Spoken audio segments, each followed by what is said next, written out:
Hi, I'm Adamsen, and I'm here with Cavanaugh of Patagonia. Caitlin, your title, Talent Analytics Lead, is that right? So we're here in Lincoln Hall, Pritzker School of Law on the campus of Northwestern University. Pleasure having you. Great to be here. Thanks so much for the time to talk. Now, we were laughing about the title. Can you just jump right in and what your philosophy is at Patagonia on titles and why that might be important? Yeah, I mean, it's a joke, but not a joke. We are in the process of rethinking how we describe our work. And a huge driver of that is this reality that some of the hierarchy language that's been baked into job titles is getting in the way of us truly living and working in alignment with our values. So my job title, officially being Talent Analytics Lead, is actually something I don't lead with. When people ask me what I do at Patagonia, I usually say, oh, I run the numbers with the HR team, or oh, I'm in talent analytics.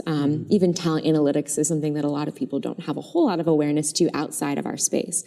But a part of this whole process of kind of rethinking the way we name ourselves and name our work is coming from just this understanding that for some of the language around job titles, vice, senior manager, director, there's some power elements wrapped up in that have the opportunity to do more harm than good. They get in the way of getting work done and getting work done well, and they make our processes not as efficient, effective, or really democratic as we'd like them to be. So the running joke is, it may not affect my job title as some of that language isn't embedded in it, but still working on modeling the way we are trying to move towards everyone doing a better job of describing their work rather than describing their title as they introduce themselves. Yeah, and it makes perfect sense. So here we are at this Economic Opportunity and Talent Analytics Summit, and we're talking about language, we're talking about describing our work, and even how you introduced yourself. It's really about making it approachable so you can actually help people and they understand what you're responsible for and what you can give back. So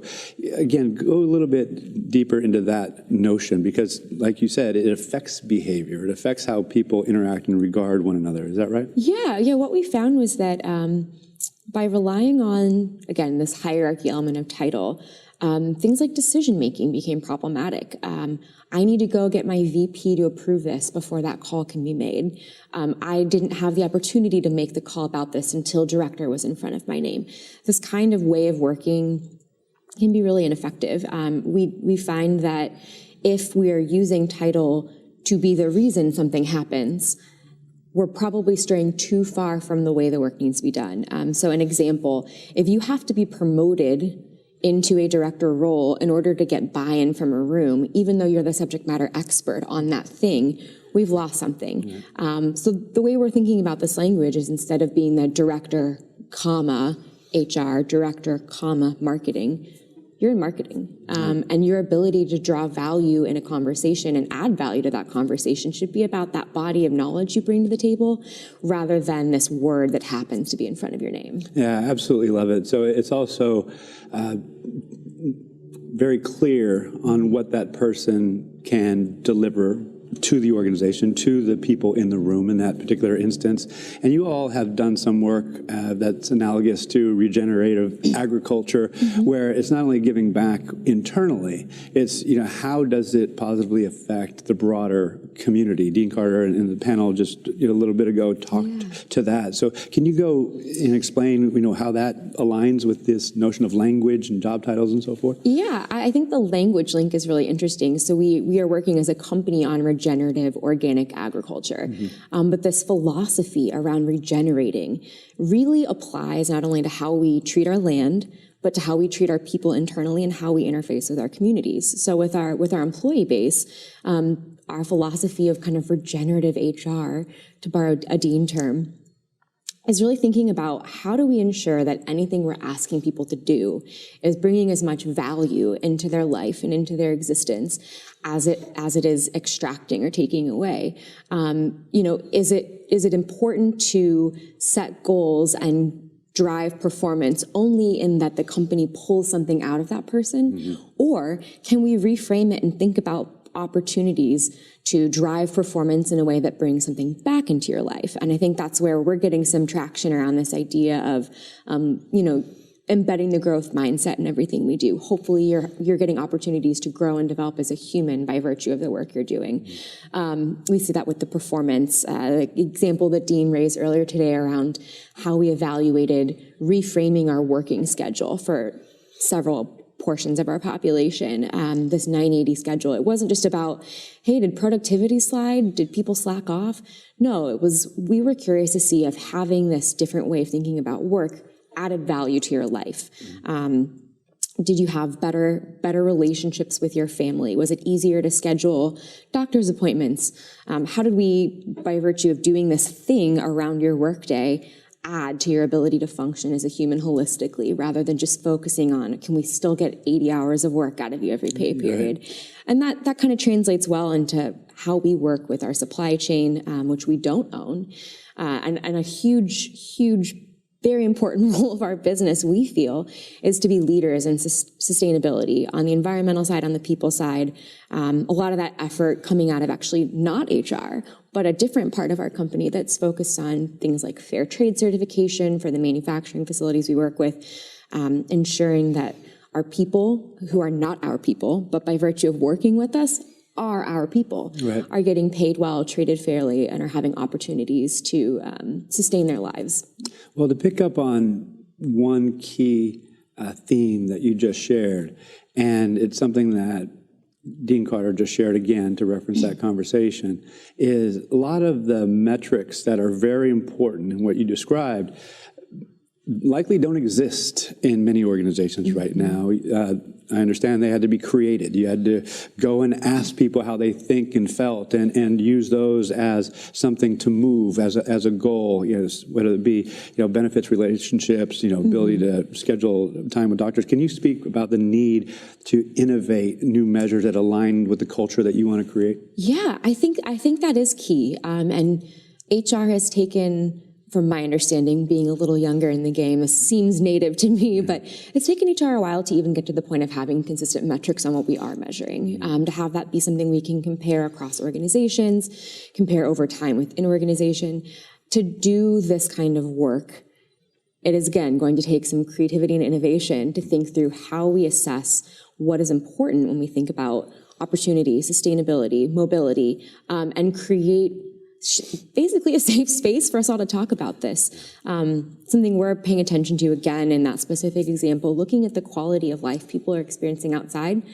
A lot of psychology research has focused on this. Yeah. The IO space in particular, a lot of people working a lot of academic years on understanding this, but embedding that within the organization and having that be a point of conversation, a little bit newer of a way of thinking about that work. In addition to thinking about relationship quality with your spouse as a result of having an extra day off work, we're thinking about more broadly with initiatives, how do we think about mobility? How do we calculate mobility in a way that's capturing the kind of movement that is A, available in an organization like ours, and B, important to us from a values perspective, and also align with some of our organizational goals.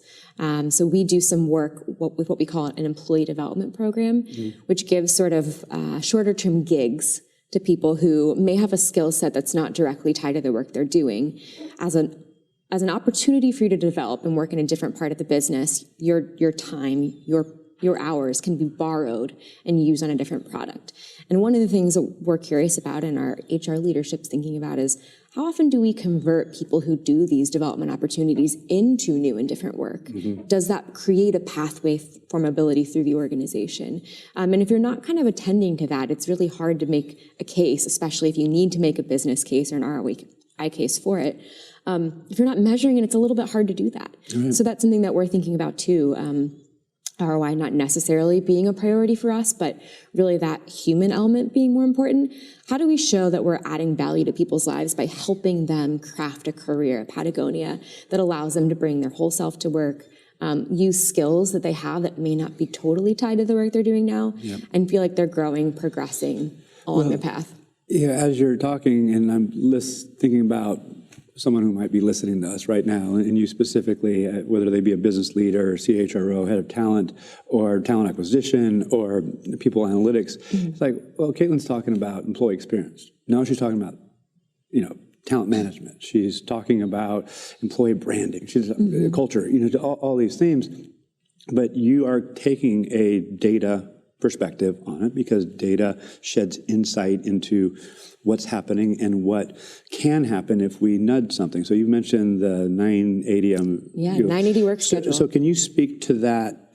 Number one, why did it come about, and what have been some of the benefits? You alluded to a couple of benefits already. Yeah, so it predates me. I got to only know Patagonia in a 980 world, but I think some of the interest was really around, again, rethinking how we work. We've always had a let my people go surfing culture. And, let my people go surfing culture works in some cases really well. If you surf and you live surfside, makes it really easy. I'm a beach volleyball player, but I know you have a court there. So. We actually have a volleyball net in the backyard too. That's right. But for some of the other things that our employees love to do that are truly connected to our core sport origins, it's a little harder to do that on a daily basis. So creating more space to access that world can happen when you rethink how you organize work hours. So that was, I think, a little bit of a motivation for that shift. But when you're then asking people to put in 9 hours a day for 8 days of a 10-day work period, there are some unintended consequences that you have to think about too, which is how does that influence on your day-to-day basis, your ability to get some of these things done? Is it harder on partners for one to be working now more hours a day than sort of a standard 8-hour workday? We wanted to think through all of that because this holistic experience requires that you're mindful not only of what happens in the working day, but outside of it. So we actually partnered with a researcher at CSU Channel Islands, and she was incredibly helpful in thinking through not only the research paradigm that was put into place, but how to really ask the questions to assess the experience that employees were having. And it was that data that really drove that, this is going to be okay for us. So when we then implemented it, did a little bit of testing after, that data showed that people were having better, more positive experiences in their after work life. They were able to get a little bit farther outside of the regional bubble on the weekends when they wanted to go explore and enjoy. And, in the way we've kind of communicated the benefits, it's really been focused on those things. You can have the time to go to the doctor. Let's make sure that you're not stressed out trying to make these two pieces of your life work together. Let's make it a little bit more seamless by just reorganizing how we think about the work. So, I'm a fan, and I've been a fan. I'm obviously I will say this, again, to empathize with those who are listening today. Many people might be saying, oh, that's Patagonia. Patagonia is special, and it is. That being said, there are a lot of innovations and things that they can adopt. And let me just seed an idea here insofar as you are talking about employee experience. You're talking about how people think and feel. And in most organizations, those are in different functional silos within HR, sometimes outside of HR. Because it sounds like you're doing, for lack of a better term, work strategy or employee experience, whatever the term that an organization might be using. But there's a lot of tentacles to that. There's a lot of people involved. So the unappealing word, yet I don't have something that replaces it, is governance and collaboration. How do you bring people together? So, hey, we're going to do this 9 work schedule. I imagine that would kind of freak people out. Then you have a host of learnings that you're gaining, and I'm sure you involve many stakeholder groups, whether they be recruiting, compensation. Can you speak to that, how you bring people together around this? Yeah, I think, again, we're in a bit of a nice position in that all of those teams are sitting in the same workspace already. So you can kind of shout across the room. For organizations that aren't operating that way, there's nothing to stop you from building those relationships now. And if you have a governance structure that is getting in the way, there's nothing to stop you from challenging that structure and trying to help the organization understand the benefit of bringing these streams of information or these decision makers together to think about the employees. The good news is I feel like a lot of the companies we're talking to and having conversations with here at this conference are already doing a lot of this work. Yeah. They have the space where they can have these conversations, and data becomes a common language that unites them. Mm-hmm. So the operations people can understand things like hours and scheduling quite well. Mm-hmm. So can your HR partners. Your IT folks understand data volume quite well. So do your data analytics folks. It's not such a stretch to work together cross-functionally, I think. And maybe it starts with small pieces. Mm-hmm. 980s may not be the starting point for any company, but there's got to be something that's aligned with your values, aligned with your goals, where bringing data about people to that conversation and just adding in this lens of it would also benefit our people probably is also beneficial to the business strategy. Yep. I'm loath to believe there's no business that can't benefit from doing more for its people. Mm-hmm. Especially with how expensive we are to maintain. Yeah. So it's about finding what that conversation needs to look like. Dean being a huge champion for our work and being well respected in our organization does help us get a seat at these tables, but he wouldn't push anything through that he didn't already have a good sense of buy-in from our product leaders, our sales leaders, our materials leaders, our innovation leaders. Mm-hmm. He's having those conversations, and I think one of the reasons he's able to have them is because he's been able to demonstrate that these changes help them too. Yep. It's not counterproductive to what we're trying to accomplish. It's in line with the goals. And it's one thing, and it's said a lot, just go talk with them. And everyone's super busy. Mm-hmm. And you all, correct me if I'm wrong, roughly 3,000 people. The turnover, I understand, is very low as well. So it's the case where, okay, yeah, you might be able to walk across the hall, but many organizations don't have that ability given mm-hmm. geographical dispersion, size, and all that. But it's not that they can't do it. Sometimes there's an unwillingness to do it. So the question is this. Do you have a formal meeting rhythm with Dean and these other stakeholder groups, whether it be once a month, once a quarter, to talk about these challenges and opportunities?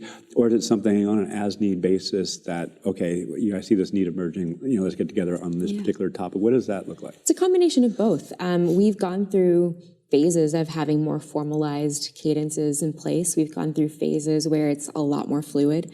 Once a month, our entire HR community does get together, kind of campfire style, mm-hmm. talk about what's going on in our work streams, mm-hmm. talk about what's going on in the business at large, get a little bit more insight into what other leaders are thinking about and strategizing on, and then have an opportunity to ask questions that Dean can take back to these leaders. So there is one process like that. When it comes to individual work streams, there are several key partners I work with that we sit down once a week, once every other week, and use it as a touch base to figure out what's coming down your pipeline that I can support. What do I need from you that may be kind of on my radar a few weeks, months out?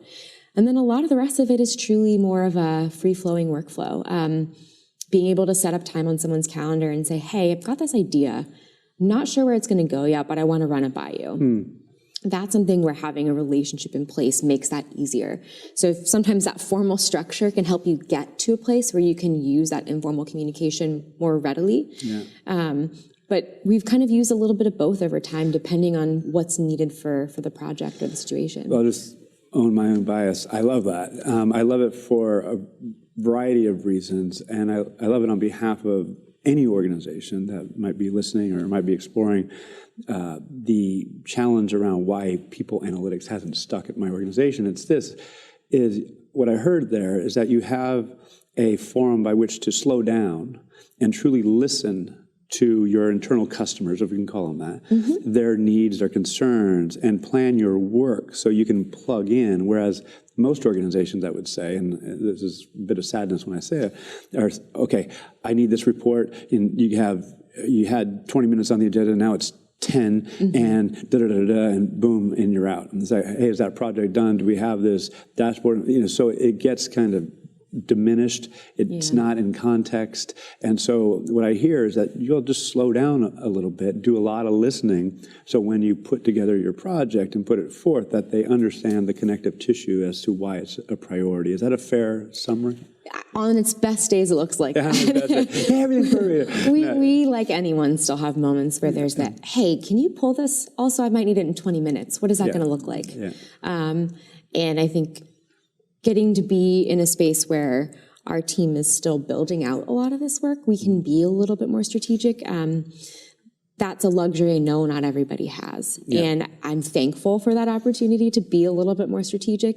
It is in part because we do slow down sometimes. There are pros and cons to that. Sometimes when you're slow, you can overthink things and nitpick and really pick apart and challenge and criticize. And then it's, oh, well, if I'm not going to do it perfectly, why do it? Yeah. That's sometimes, I think, the trap we can fall into. And what I love from working with and talking to other organizations who are maybe on the hot seat more often is how do I bring a little bit of speed, a little bit of decisiveness to that conversation so that we aren't doing as much of the slow back and forth. Leave it there when it's helpful and proactive. Yeah. But I think truly a blend of both approaches is necessary. Sure. And we've been talking certainly about the strategic stuff, and that is arguably the stuff that's going to impact your culture and a variety of other things that have a lot of visibility. What also has visibility, you all are B Corp, you have certain compliance reporting as a result of that. And without going deep into specifics right now, obviously, reporting is part of your job. And so, but that can also be a massive distraction insofar as I'm not able to do that strategic stuff because I'm doing this. So can you talk about your prioritization, how you manage that? And I see you smiling. I was like, yeah, okay, do we really have to talk about this? Drinking from the firehouse. There's a real question in there, is that there has to be visibility into the nature of the work and how much is involved to do it. And I don't think many HR leaders or those who are standing up, people analytics teams or capabilities understand the real work that's involved. So can you speak to just how you see that world? Yeah. Again, a little lucky. The reporting stuff for B Corp is a priority for my work. And that's clear because our values align with making sure that we are sharing where we're falling short and where we're really standing tall in a process like a B Corp audit. So even though it is reporting and it's not the really sexy, interesting analytic stuff sometimes, that's given strategic priority because it is a huge piece of how our company's chosen to operate. And just so everybody knows, I skipped over it, a B Corp is a public benefit corporation. So, and it's something that we encourage all companies to think through and look at. Hold yourselves accountable to these things that we may say we value, but are we really living on them? And that's something that we're really big on, is we want to live it, not just say we're doing it. So for that reason, something like B Corp reporting or these other reporting style projects that have to do with are we living the values we say we're living are important for us.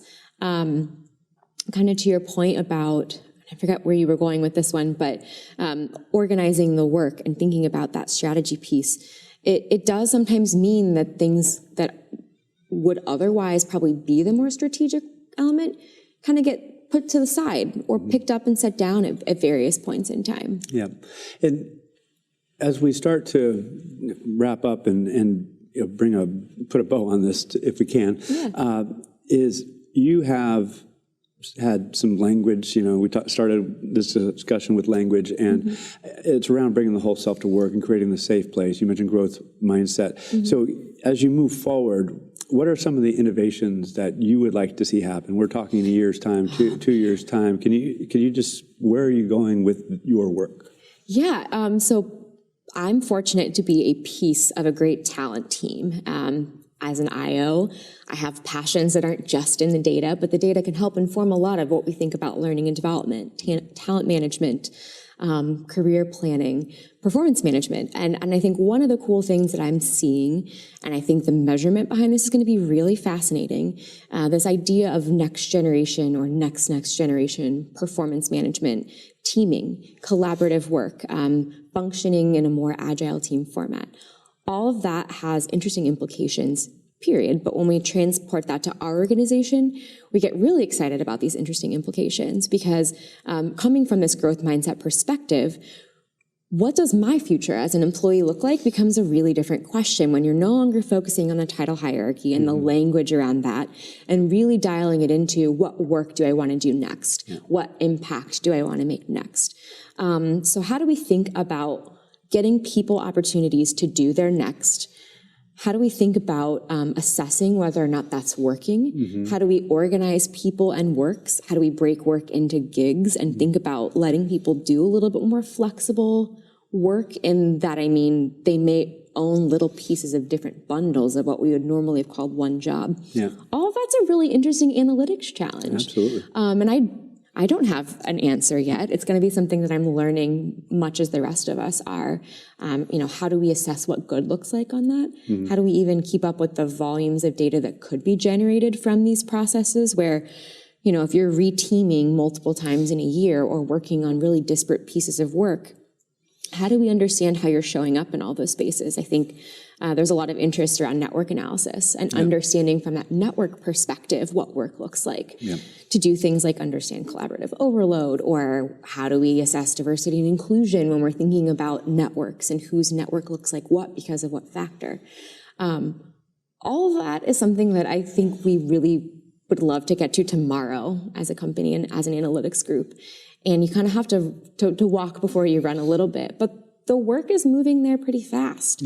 So getting kind of on board and sprinting alongside your bike is kind of how we're running some days. Well, you bring this up, and again, I'm putting my own layer of language on top of what you're saying. You are really involved in formulating work strategy. So how work is getting done, which historically was not the domain of HR, certainly not HR analytics. You had operations and even IT influencing that, but you're consciously creating the work experience, the work strategy, and I'm sure you're accounting for disruptions like automation, robotic automation, AI, and all that stuff. Is that a fair statement as well? I would say the strategery, if you will, around some of those elements isn't falling in my space, but by virtue of being involved in those conversations, I can at least take it into account and provide insider feedback. Again, the perk of sitting within a talent team that's owning a lot of these pieces